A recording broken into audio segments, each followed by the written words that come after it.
Aryansa, 18 tahun, Fakultas Ekonomi dan Bisnis, Universitas Syahkuala. Nabila Aryansa, 19 tahun, Ilmu Komunikasi, Universitas Syahkuala.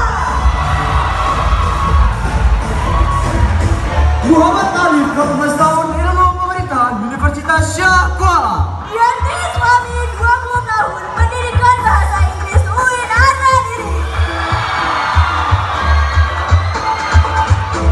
Hafiz Adinata Putra, 19 tahun, Fakultas Hukum Universitas Syahkuala. Karnila, 19 tahun, LP3 IPS, Banda Aceh.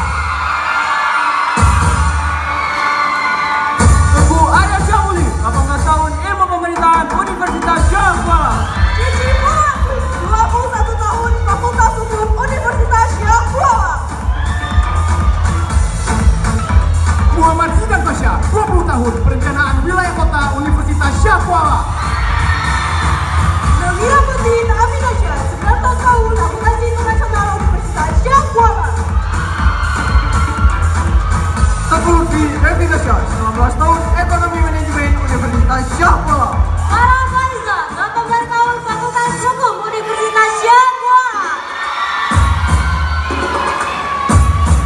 Reza Aryansa, 18 tahun, Fakultas Psikologi, UIN Aradiri. Shema Andika, 19 tahun, Akuntansi